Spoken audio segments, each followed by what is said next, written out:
You can't be that incompetent. So really, is this all about fudging the numbers to improve the coffers? Brian, that's what it looks like to me. Sure does look like the same thing to me as well. David Menzies for Rebel News here in Richmond Hill, Ontario. And folks, we are bringing you the third and final part of Brian Presement's Scion TC. You may recall we did two previous stories because here's the deal. Brian bought the car, and correct me if I'm wrong, Brian, it was a 2011. You bought it in 2018, 130,000 kilometers on the odometer, and you went to sell it this year.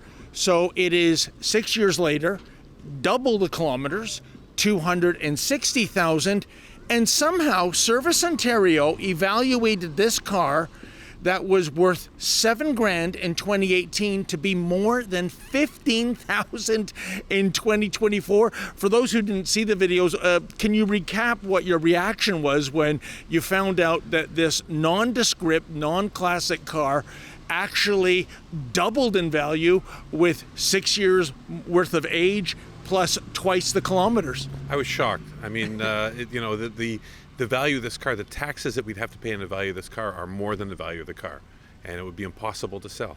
So, we didn't know what to do, so we reached out. And Brian, I'll address the tax issue later. Now, what we did, we felt so bad for Brian that we went to our good friend, Greg Carrasco. You can hear him on Saga 960 every Saturday morning, 8 a.m. to 11 a.m.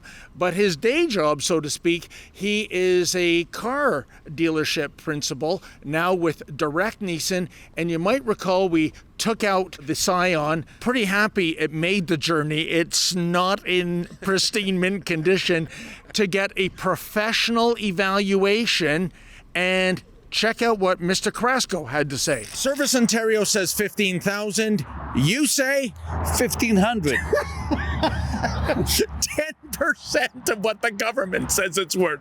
Yeah, the reality is this, that in order for that vehicle to be brought up to retailable standards, I need to spend another $3,500 to change the tires, to replace an exhaust leak, to do everything that needs to be done in order for us to be sellable. So there you go. And Brian, I got to tell you, that was a real solid Greg did for both of us. That evaluation, the mechanical inspection, that is worth hundreds of dollars in value.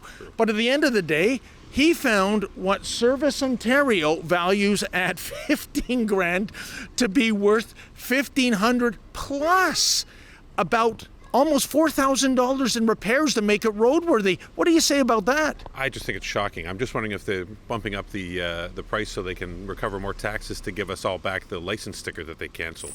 And that's exactly where I'm going with the unspoken strategy behind Service Ontario's so-called evaluation. But Carrasco said they would accept that professional evaluation. You were in there a little earlier.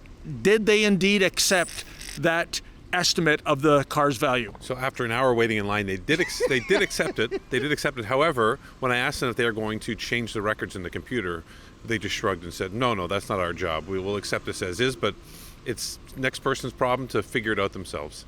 Unbelievable, but it makes me wonder, where is the service in Service Ontario? Now, folks, there is always another side to the story, but that's the thing. We've reached out to the government ministry that operates the Service Ontario kiosks and franchises, and it's radio silence. And I really believe what Brian said. That's what's really behind this. You can't possibly be that incompetent to evaluate a used car, a discontinued brand, no less. Toyota doesn't make the Scion brand anymore, and that'll be problematic getting parts in the future. You can't be that incompetent. So really, is this all about fudging the numbers to improve the coffers? Brian, that's what it looks like to me. Sure does look like the same thing to me as well. And you know what, folks? I wonder how many people have gone to a Service Ontario, accepted a gross over-evaluation of a used car, and basically didn't have the resources to get a second opinion, or maybe just thought that was indeed the value. And let's be, I mean, we all get attached to our cars, Brian, but this isn't some, 69 Mustang Shelby, is it now? Well, I don't know. No, it's not. It's my daughter's first car, and she got good use out of it, but it sure ain't a classic. Yeah, and I guess the ultimate destination, what's going to happen, Brian, and who are you going to sell it to, and what do you think you're going to get? Well, I'll be lucky if I get $1,500. I'll probably find some wholesaler to take it and, much to my daughter's chagrin, tear it apart and sell it for pieces. I guess it's a happy ending in the final analysis, folks. Brian got his way.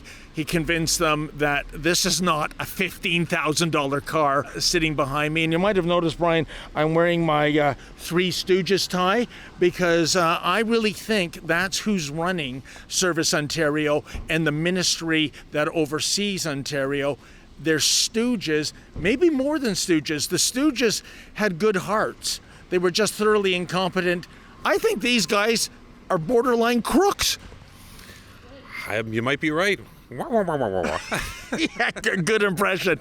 Well, there you go, folks. And, if you are in a pickle, especially with a government agency, please reach out to us. Tell us your story. Go to tips@rebelnews.com. That's tips@rebelnews.com. Don't know what the final destination for this car. It might even be the scrapyard. It might be sold for parts. But at the end of the day, it's not 15,000. It's 1,500. What a disgrace. For Rebel News, I'm David the Menzoid Menzies. Well, there you go, folks. Maybe the mainstream media isn't interested in doing stories like this, but we sure are. But here's the thing. We need your help. If you can, go to rebelfieldreports.com. That's rebelfieldreports.com. If you're able to, kindly make a donation because unlike the mainstream media trained seals, we don't receive a nickel's worth of Justin Trudeau slush money.